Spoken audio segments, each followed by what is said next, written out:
윤석열 정부에서 임명되는 주요 인사들의 면면을 보면 할 말을 잃을 정도다. 인품이나 능력도 대한민국 국민으로서 정체성과 자긍심의 밑바탕이 되는 역사를 바라보는 시각 자체도 삐딱하기 그지없다. 김문수 고용노동부 장관이나 김영석 독립기념관장은 일제야. 우리나라 국적은 일본이었다는 망언마저 서슴지 않고 있다. 1910년 한일병합조약 당시 체결된 조약 자체가 유효하다는 일본 측 주장에 대해 동조하고 있는 셈이다. 이는 뉴라이트의 주장과도 일맥상통한다. 독립유공자 후손단체인 광복회는 최근 뉴라이트 여부를 판별하는 기준을 다음처럼 제시하였다. 이승만을 건국 대통령이라고 하는 잔하단체, 1948년을 건국절이라고 주장하는 잔하단체, 일제강점기, 우리 국적을 일본이라고 강변하는 잔하단체, 대한민국 임시정부 역사를 폄훼하고 임해단체로 깎아내리는 잔하단체, 식민사관이나 식민지 근대화론을 은연중 주장하는 잔하단체, 일제강점기, 곡물수탈을 수출이라고 미화하는 자, 위안부나 징용을 자발적이었다고 강변하는 잔하단체, 독도를 한국 땅이라고 할 근거가 약하다고 주장하는 잔하단체 등이다. 즉, 뉴라이트란 해방 후 이승만 정부부터 지금까지 우리 정부가 일관되게 주장해온 일제강점기, 일본의 국권 침탈은 불법 무효이다라는 입장을 뒤엎어 일본 정부의 주장대로 식민 지배, 합법화를 꾀하는 일련의 지식인이나 단체를 말한다. 뉴라이트가 주장하는 핵심 내용 중 하나가 대한민국 건국은 1919년 임시정부 수립이 아닌 대한민국 정부가 수립된 1948년 8월 15일이라는 것이다. 그래서 불거진 것이 건국절 논쟁이다. 건국절 논쟁을 이해하려면 대한민국이 언제 건국되었지에 대한 이해가 있어야 한다. 뉴라이트 등 극히 일부를 제외한 대부분의 역사학자들은 1919년 4월 11일 임시정부 수립으로 대한민국이 건국되었다고로 보고 있고 1948년 8월 15일은 대한민국 정부 수립으로 본다. 이게 정설이고 이 사실은 초중등학교 교과서에도 분명하게 서술되어 있다. 건국절 논란은 지난 2008년 집권한 이명박 정권 때부터 불거진다.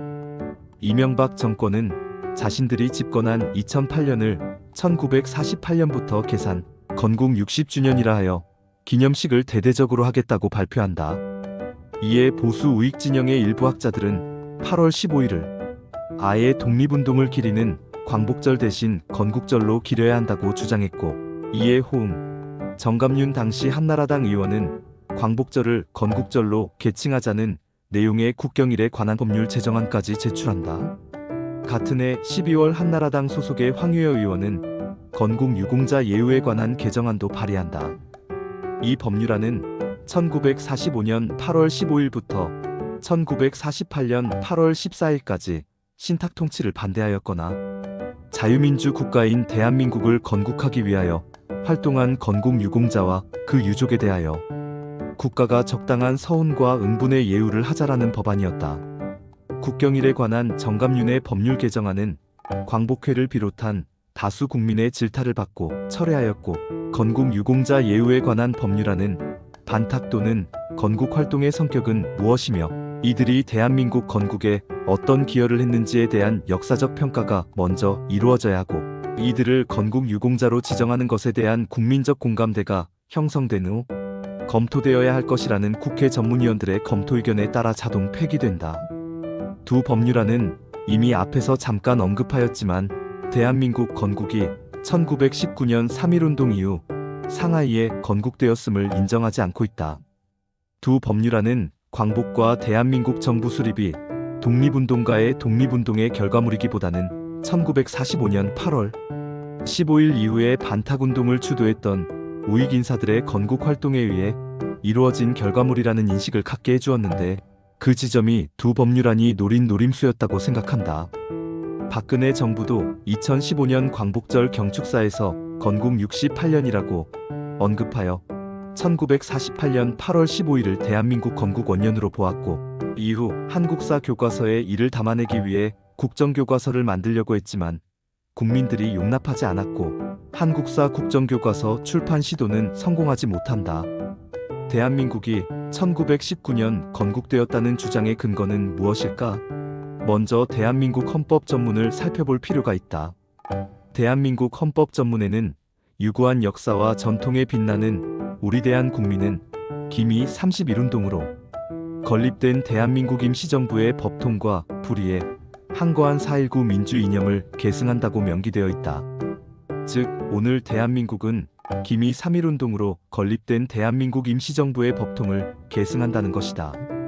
재헌헌법 전문에는 유구한 역사와 전통에 빛나는 우리들 대한국민은 기미 3.1운동으로 대한민국을 건립하여라고 되어 있다. 아예 3.1운동으로 대한민국이 건립되었음을 못 받고 있다. 오늘 대한민국이 대한민국 임시정부를 계승했음은 정부 수립 직후 발행된 관보를 통해서도 확인된다. 대한민국 정부에서 발행한 1948년 9월 1일자 관보 제1호에는 대한민국 30년 9월 1일 수요일로 발행일자가 인쇄되어 있다. 1948년을 대한민국 1년이 아닌 30년이라고 쓴 것은 1948년 정부 수립 당시도 대한민국의 건국연대를 1919년으로 보고 있음의 증거다. 8월 15일은 광복을 기려야 하는 날인지 뉴라이트가 주장하듯 대한민국 건국을 기려야 하는 날로 삼을 것인지는 권력을 쥔 몇 사람이 해결할 문제도 아니고 또 해결할 수도 없는 문제다. 이는 역사학자들이 토론과 논쟁을 거쳐 해결해야 할 문제이고 다수학자와 다수 국민이 동의하는 정서를 역사로 수용하면 된다. 역사의 평가는 그 시대가 지향하는 가치에 따라 달라질 수 있다는 점을 인정하지만 재헌헌법이나 현행헌법에서 보듯 오늘 우리들이 함께 공유하는 역사는 정설은 대한민국 건국이 1948년이 아닌 1919년이라는 것이다. 그리고 초중등 역사 교과서에도 1948년 8월 15일은 대한민국 건국이나 수립이 아닌 대한민국 정부 수립일로 기술되어 있다. 이처럼 교과서 서술에 정답이 있다고 생각한다.